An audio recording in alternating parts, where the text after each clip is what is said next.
Hello, I'm the Angry Spork, taking issue with Uncanny X-Men by Chuck Austen.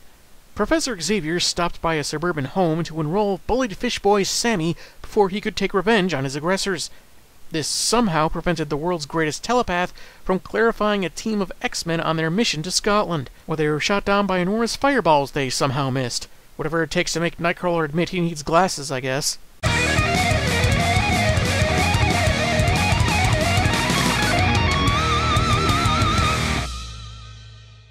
Issue 411's cover, or 411 if you want the Simpsons meme.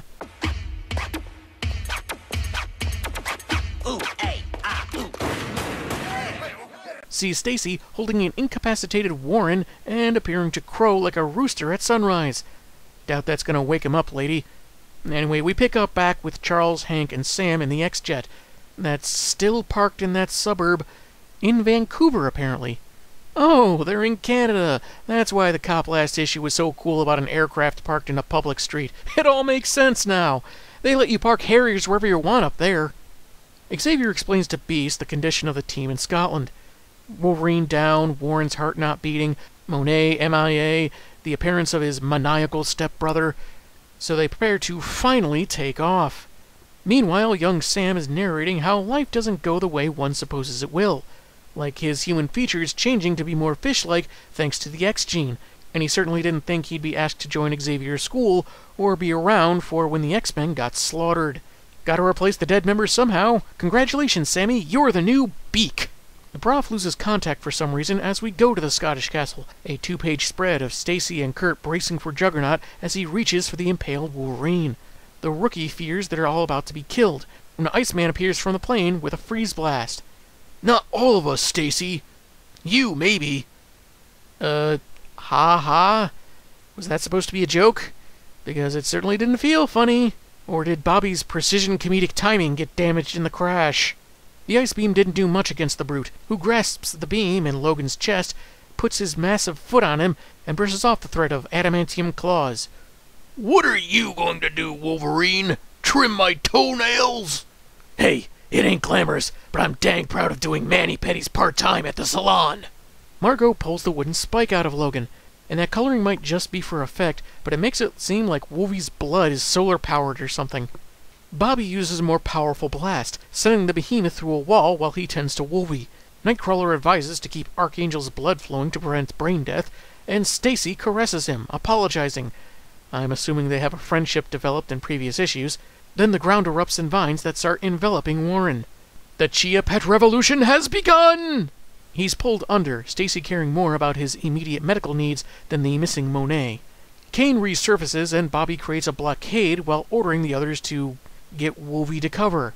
The wall is easily destroyed and Nightcrawler reminds the Icicle that they don't leave their own behind. Why would Wolverine of all people need to get to cover? Yeah, he's injured and his healing factor might need a moment to patch up, but given Logan's personality, I'm waiting for him to smack Drake upside his Sub-Zero skull for suggesting it. Several more ice barriers are subsequently shattered, much to Juggernaut's annoyance as he gets right in their collective faces. Okay, a couple points for the outclassed Stacy putting up her dukes. That's actually pretty funny. "Is this how you treat people who call your 800 number for help?" I mean, usually there are more giant robots and wrecked cars, but yeah, more or less. "You made the distress call? You can use a phone?" They're all taken aback by this, and Bobby wants to know why Marco didn't just say that to begin with, instead of snarking about toenails and pulling that huge stake. Kane apologizes, suggesting that if Logan loved being impaled through the lung, he can put the spike back when they're finished.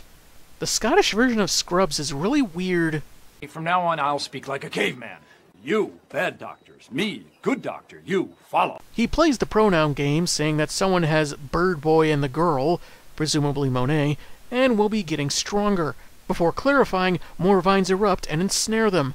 Iceman and Nightcrawler manage to free themselves, while the others are taken, leaving a dust-filled crater and Kurt swearing in German. We go to a convalescent home in upstate New York, where a nurse named Annie is chatting up a catatonic John Doe about trends and how he seems like the outdoorsy type. Maybe it's that rugged-looking scar in his right eye. As she wheels him through the facility to get him out in the sun, two other nurses gossip about how she won't give up on the stranger. One suggests that maybe the single mom with no social life secretly wishes her care will bring him around and that they'll have a happily ever after, and maybe that'd be good for both of them. The head nurse is starting to suspect Annie didn't really read about the technique of dating your patient to cure their catatonia in a legitimate medical journal. The man mutters a little, and Annie says that for the past year, the one constant is that the sun seems to charge him up. It turns out he's really a solar calculator in a human bodysuit. They meet up with the nurse's son, Carter, who looks a bit too old to call her mommy, but whatever. She hands him a newspaper and lets him decide what they read to her patient. Tragedy or smut? What? News! Are you sure you wouldn't rather eat smut? It's good for you. What? Is there some alternate definition of smut I'm not aware of? Because I genuinely associate the word with something sexually suggestive or lewd, but Annie mentions something about a monkey boy, which I don't even want to think about it. Yikes. Anyway, she goes along with the boring old news, mentioning something about the mutant hideaway in Westchester that was nearly destroyed recently, and then gives an expression of complete shock. Oh my God! The article mentions Xavier's recent admission of his mutancy, and his school's use as training for others with the X gene. Pictured are Scott Summers and his brother Alex, aka Havoc, who apparently died recently while trying to defuse explosives on a plane over Manhattan, and Carter notes the resemblance to John Doe. I don't know. Let's put him in a mask with big rings on it just to be sure. I gotta say, the article feels sloppy. I don't know if this is supposed to be a tabloid or a legitimate newspaper, but the structure doesn't seem like what a journalist would write. More like it's meant to convey info to the reader of the comic, and less concerned with passing as something a news outlet's editor would okay. But moving on. We return to Scotland on another two-page spread, where we see Monet, Warren, and other people trapped by the vines, looking desiccated. Juggernaut explains that his old pal Black Tom Cassidy had been fighting his powers changing, mutating him further. Tommy himself appears, looking like a discount Swamp Thing, chiding Kane's decision to go to his worst enemies for help, and suggests the powers of Juggernaut aren't what they once were. He sends plant tendrils into his eyes, nose, and mouth, only for Wolvie to cut them and slice Tom's eyes. He's not worried since they'll grow back, and threatens to rip off his limbs. Or maybe Stacy's, if he keeps struggling. Or Wolverine could be Wolverine and go full hedge clipper on you in a berserker rage. Clearly his draining takes time, and while it might not kill the villain, I'm betting it would get him to loosen his grip on a few choice X-Men.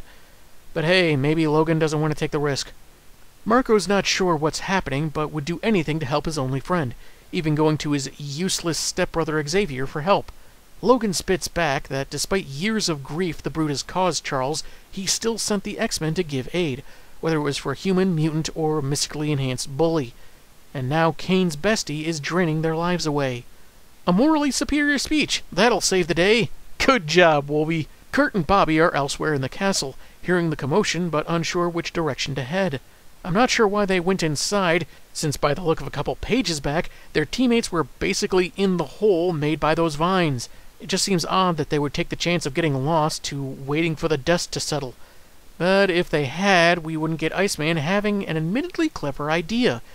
He freezes water in the root system of the vines, which will lead them to the main trunk, which in this case is a psychotic Scottish man plant. In her apartment, Annie is on the phone, reaching the Xavier Institute answering machine.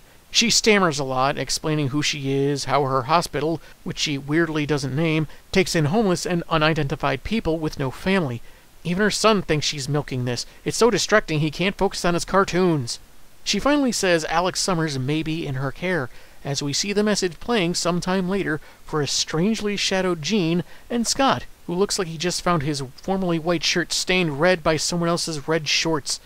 I would expect more shock given he's being told his brother may be alive. Though, in fairness, much like other X-Men, this isn't the first time Havoc has been dead, presumed or otherwise. When friends and family keep bouncing between this life and the next, someone's bound to become numb to it. In the castle, Bobby's busted a hole in the floor, making Kurt a bit wary about the stability, when they hear some garbled muttering. A struggling green figure tells them to "Get out! Don't look at me!" And the comic ends with two X-Men left seeing their allies, and Juggernaut, alive, but actively being depleted of their bodily fluids, as Black Tom continues telling them to leave. Been abducting and training people all morning. Haven't had a chance to put my face on yet. Bit of a terrible fright I am. This second part was a bit more iffy to me. It's still well-paced, and most of the characters are still fine, but I still question why Wolvie didn't go full Ginsu on Black Tom. That berserker rage in his history, being nigh uncontrollable. But maybe he wanted to be more cautious, and the berserker rage would be too difficult for him to control and wouldn't guarantee anyone's safety. Iceman also seemed like kind of a jerk. Sure, still clever use of his powers with those roots, but he seemed more callous than I remember him ever being. I don't know, maybe he was trying to be more serious at this time, get away from his rep as a goofball from his youth. I wasn't reading Uncanny when this came out, so I can't say for sure. And should Juggernaut really be surprised that the X-Men saw him and thought he was looking for a fight? You know, like basically every other time they've met? Yeah, taking the oversized toothpick out of Logan's lung was a good move, but he also could have led with the fact that he called them in the first place. Though that raises further questions, since the X-Men know about Cassidy Keep, where they crashed, so how did they not know where they were headed? That scene with Annie calling the school didn't feel like it really needed a full page. The half I left out was her dialing the phone and mistaking the answering machine for an actual person. But her dialogue, with the repeated ums and you know and so forth, seemed to denote a hesitation with what she's doing, that something is unnerving her, and that's very well represented. So far, so very strange that it's not as bad as I was expecting. Tune in next week to see if the conclusion sticks the landing. I'm the Angry Spork, and man, have I got issues.